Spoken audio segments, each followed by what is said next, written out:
O que ocorre nesse setting, né, é um processo.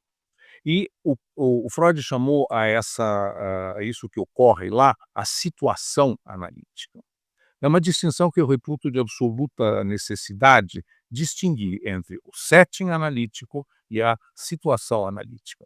O setting analítico é isso que varia, né, de acordo com a necessidade. Por exemplo, atender em rodas de conversa na rua, né, ou consultas terapêuticas do Winnicott. Os exemplos abundam, enfim, todos têm, né, exemplos assim que podem contar e que são settings, digamos assim, aparentemente até adversos para a psicanálise, né. Por exemplo, numa conversa, roda de conversa na Praça Roosevelt, né, como acontece em São Paulo, nos SEDES, etc., não necessariamente você tem, silêncio em volta, como seria desejável num tratamento clássico, né. Pessoas passando, alguém abre a porta: "Ô, desculpem, não sei o quê", ou então: "Olha, vocês vão sair que a sala vai ser usada para alguma atividade daqui a 15 minutos, né.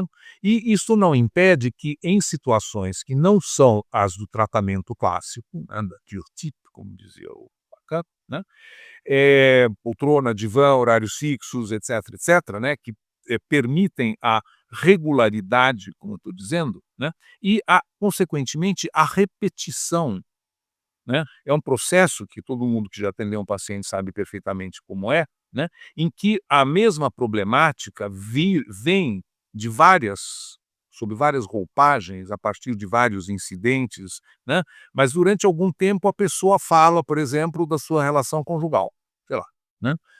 Ontem mesmo eu estava fazendo uma supervisão com uma pessoa, né, e falando a respeito de um paciente que veio, etc e tal, e cujas primeiras semanas da análise foram ocupadas por uma espécie de tentativa de sedução, né, dizendo: "Aí fulana, como é que vai? Vai bem? Tudo bem? Como foi o seu fim de semana? Aqui eu trouxe um negocinho para você", sei lá, uma garrafa de guaraná, o que seja, né, e tal, e que, a conversa era sobre isso, muito pouco sobre a própria pessoa. Depois a partir de um certo momento, né, depois que isso se estabeleceu, assim, uma certa confiança, queria até um pouco de familiaridade demais, né, essa pessoa, mas não era o caso de ficar interpretando, porque o paciente nunca tinha ouvido falar em análise, não conhecia os bons modos psicanalíticos e, portanto, não poderia ser acusado de violá-los, né.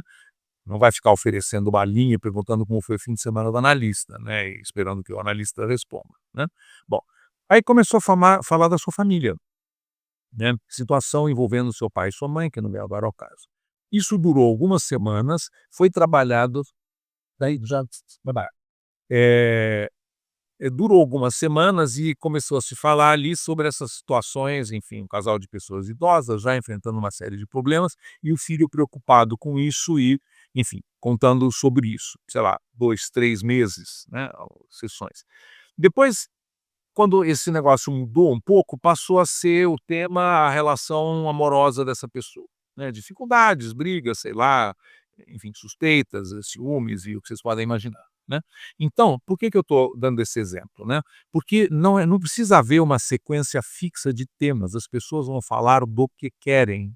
E eu vejo isso nas minhas supervisões, tenho alertado, né, colegas, com quem eu tenho feito essas supervisões, de uma coisa que me chama muito a atenção e que é uma grande dúvida sobre se isto que está sendo contado, e eu aqui escutando, isso é análise, não é análise? Será que eu estou fazendo um bom trabalho? Será que ao falar dessas coisas aí, sei lá, que pode ser a realidade política, social, enfim, né, a pessoa está, como se diz também um pouco pitorescamente, entrando em análise, como quem entra no convento, né, como quem se converte a uma nova religião, né, ou a quem adere, sei lá, a uma causa política ou muda de time de futebol, sei lá, né, entrou em análise. Então a vida mudou porque agora ele entrou em análise, o que quer que isso signifique, né. A pessoa entrou em análise, né, na hora que te liga para você, ou que pensa em ligar para você, começa aí, né. E muitas vezes você recebe uma pessoa, né, você percebe já no telefone quando a pessoa liga, né, ou sei lá, numa mensagem, o que seja, né, em áudio, e você ouve a voz dessa pessoa, pelo tom de voz da pessoa, você pode aquilatar o grau de angústia em que ela está, né. Quando é que alguém procura uma análise? E a resposta é uma só: quando não dá mais, né. "Ah, eu quero me conhecer", "Ah, tá legal", né. Essa é a suposta queixa, né, é outra distinção interessante. A queixa é uma coisa, o sintoma e a razão da análise é outra coisa. A queixa é o que Carlos está apertando agora, né. Eu não me sinto bem na minha vida. Cheguei aos 60 anos, né, uma pessoa que eu atendi, por exemplo, né, um homem que havia chegado aos 60 anos e estava péssimo na sua pele, porque aos 60 anos, segundo a sua programação feita aos 25, ele estaria com um patrimônio suficiente para parar de trabalhar e dali para frente viver de rendas. E chegou aos 60 anos e não tinha alcançado essa condição, porque, né, se culpava: "O que que eu fiz de errado? Mas eu passei minha vida toda economizando, não sei o que lá, investindo". E a resposta era muito simples: "Meu caro, você vive no Brasil, né. No Brasil você não tem como, né, um país onde até o futuro é sempre incerto, né. Segundo Fernando Henrique ou Pedro Malan, não lembro mais, né, no Brasil até o passado é incerto, né. E como dizia o Tom Jobim, não é para principiantes, certo? Então, não é para principiantes e não é para continuantes também, né. Então, no período de vida deste senhor, né, tinha havido o golpe de 64 e a reforma monetária e etcétera, enfim, introdução do Brasil no mundo do século XX com as reformas do Roberto Campos e do, ministro da Fazenda, que eu me lembro agora quem era o nome do cara, Roberto Campos, o seu assessor, depois Delfim Neto e tal. Depois teve a primeira crise do petróleo em 73. Depois teve a segunda crise do petróleo em 79, que acabou com os planos do Brasil de ser uma potência regional e trouxe a década perdida de 1980. Todo mundo que tem algum cabelo branco na cabeça lembra aqui das inúmeras trocas de moeda, do default, né, do calote que o Brasil deu nos seus credores na época do ministro, que agora não vou me lembrar como chama, né, e que, foi uma coisa que 45 anos depois não foi perdoado ainda, né, o mundo financeiro não esquece um calote pelos 200 anos seguintes, né. Então, os juros do Brasil foram lá para as alturas, etcétera, todas as mudanças, o plano cruzado, o Sarney, os frangos que tinham que ser laçados no pasto, né, porque tinha mercado negro, etcétera, a hiperinflação do fim dos anos 80, a tabelinha, né. Vocês todos aí que nasceram na década de 90 e estão nos ouvindo, perguntem para os seus pais, se forem, algum tipo de profissional liberal, o que era a tabelinha. A tabelinha, meus caros, era a variação diária do valor da moeda em função de uma moeda fixa e estável, que não era o dólar, mas era uma moeda, contábil, chamava-se ORTN, Obrigação Reajustável do Tesouro Nacional, também conhecida como OTN, Obrigação do Tesouro Nacional, que variava diariamente. Então, se você cobrasse em cruzeiros novos, cruzados velhos, cruzeiros novíssimos e todas as 8 moedas que houve durante os anos 80 neste país, você estava ralado. Você comprava, sei lá, cobro 1.000 cruzados novos ou 1 milhão de cruzados novos, sei lá, a sessão. No final do mês, 1 milhão de cruzados novos chegou a valer a metade. A inflação no último ano do governo Sarney, quando ia passar por Tancredo Neves, começo de 1980 e 90, não, 89, não lembro mais, era de 100% ao mês. A Argentina, até a posse do Milei, né? Mudava a moeda toda hora, não tinha mais gente, né? A ideia de pôr bichos na coisa do real foi porque não tinha mais quem pôr nas notas. Todos os escritores, poetas, cantores, generais, etc., já tinham virado efígie numa nota da moeda que durava alguns meses e tinha que ser trocada por outra. Como é que o cara vai formar patrimônio nessas condições, né? Depois veio o real, né, que funcionou razoavelmente bem até quase o fim do primeiro mandato do Lula. Depois veio o segundo mandato do Lula e a Dilma, enfim, com as estripolias fiscais que a gente conhece. Depois disso veio o golpe lá, a demissão lá o impeachment da Dilma, e depois veio o Bolsonaro, que passou 4 anos viajando em motocicleta e desgovernando o país, né. Então entregou o governo na mão do Centrão, e o resultado são as emendas parlamentares de hoje. E depois veio o começo do Lula, que prometeu mundos do fundo e fundos e está onde está, né.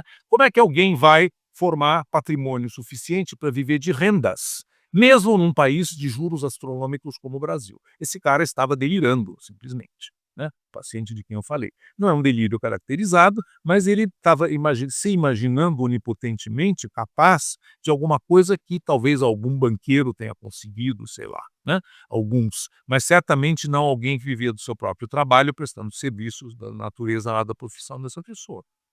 Então, ah, o a situação externa impõe problemas, né, como esse que eu estou contando, e a ideia de que a análise tem que ter um determinado tema, ou então a pessoa está na resistência, ela não está falando das suas intimidades.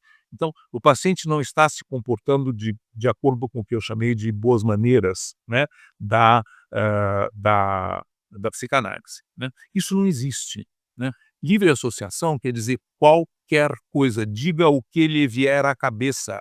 Não importa se eu, analista, gosto ou não gosto, se eu acho que é tema de análise, le client a toujours raison. O lema do Hotel Ritz, o cliente tem sempre razão, e eu acrescento, principalmente quando não tem razão, está fazendo uma reclamação absurda, é lá que você tem que atender de uma maneira ou de outra, seja no restaurante, seja vendendo picolé ou como analista. Porque se a pessoa está fazendo aquela reivindicação, isso tem algum sentido para ela. E o seu papel, graças ao qual você está ganhando dinheiro por essa sessão, é tentar descobrir qual é a reivindicação, em vez de pregar para o cara que ele tem que falar do que te interessa, né? Dito de maneira bastante seca, né? Então, a sessão online, então, apareceu nesse contexto. A gente vai até um pouco mais que meio-dia, né? Também começamos mais tarde, mas eu acho importante situar isso tudo, né? Essas questões foram, então, discutidas, né, pela primeira vez que eu saiba, numa série de lives que foi feita pelo grupo Ferenczi, né, no primeiro semestre de 2020. Logo no início, o grupo Ferenczi teve essa excelente ideia de, para se manter vivo, né, fazer as pessoas se reunirem online em torno de um tema que era o que estava sendo mais importante e que era, usando uma ideia do Ferenczi, né, a elasticidade da técnica nos tempos da pandemia, nos tempos de Covid-19, né. Era o título dessa série de lives e houve, se não me engano, 4 ou 5 delas em abril, maio e junho, por aí, de 2020, que estão disponíveis até hoje no site do grupo brasileiro de estudos Sándor Ferenczi, né. Bem, e, essas lives tinham um formato muito interessante, que eu achei uma grande ideia, né, e que era pedir a um analista mais jovem, né, que apresentasse alguma coisa para ser discutida, etcétera, pelo grupo que fosse lá na live, né, participasse, e, um comentador, como comentador, um analista, digamos, mais veterano, em vez do analista veterano apresentar suas ideias e mandar o analista mais jovem discuti-las, tá certo? Era o contrário, né. Eu achei isso um negócio muito legal, porque permitiu a esse pessoal mais novo, com experiência, claro, tinha o que dizer, né, apresentar as suas reflexões, ideias, etcétera, e vê-las comentadas por alguém que tinha também um pouco mais de experiência, podia concordar, discordar, trazer novas contribuições, etcétera, né. E estimular, então, também as pessoas mais jovens a se expressarem, estudarem, fazerem uma coisa lá, né, legal para apresentar e, apresentarem as suas ideias. Eu achei isso uma forma muito legal de estimular os novos colegas a se manifestarem, a não se sentirem intimidados, né, pelo saber excepcional dos veteranos e assim por diante. Bom, na live da qual, eu fui um dos participantes, né, o trabalho foi apresentado por uma colega que se chama Bruna Zerbinati, e que escolheu falar sobre o silêncio nas sessões online, né.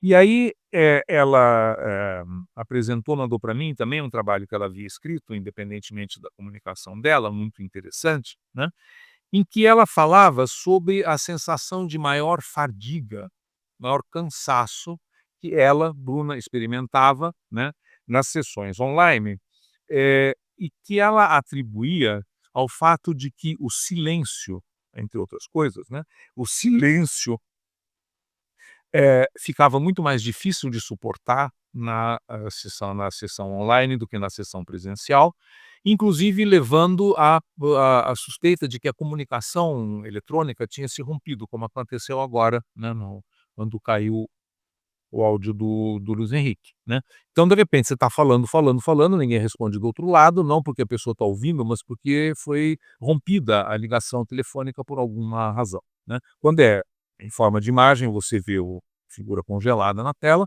mas se é uma sessão só por telefone, não, né. Então ela escrevia, né, eh, dizia então que, a questão do silêncio, né, eu vou citar um pedacinho do texto dela, que eu comento mais adiante, e dizer assim, aspas: "Os silêncios entrecortados podem levar à necessidade maior de fala, talvez relacionada a um risco maior fornecido pelo suporte, que nesse caso é o telefone, computador, que seja, né, pela não presença ao vivo dos participantes, né. Então, risco maior de que o silêncio seja entendido como uma interrupção, como um problema técnico por falta de conectividade, que pode levar à extinção da sessão. Então, essas condições apresentariam, em resumo, um risco maior do que ela chama de extinção da sessão. Uma sessão presencial não tem menos de mais, nem mais de mais. Não é nem saturada, nem extinta. Desenvolve-se a partir de conteúdos verbais e não verbais, etc, etc. A sessão remota tende a ser mais acelerada porque tolera menos o silêncio. Em resumo, esse é o argumento principal que ela procurava desenvolver, né? Aí ela citava trabalhos de um filósofo que ela estudava, que havia tematizado sobre o andamento das sessões e das comunicações em geral, o ritmo, né? Eh, e ela diz então que o andamento das sessões online tende a ser mais acelerado e que aí está então uma espécie de aflição que imporia ao analista, segundo ela, na sua experiência, né, a necessidade de falar mais. E ao falar mais, então, né, procurar não deixar a sessão se extinguir, né, e usando isso então como recurso, né. Depois ela fala um pouquinho sobre o que ela entende como saturação e extinção. Saturação é você, ou o paciente, ou você falar, falar, falar, falar, falar, e aí tanta falação que você não tem mais, já não sabe mais o que está se falando.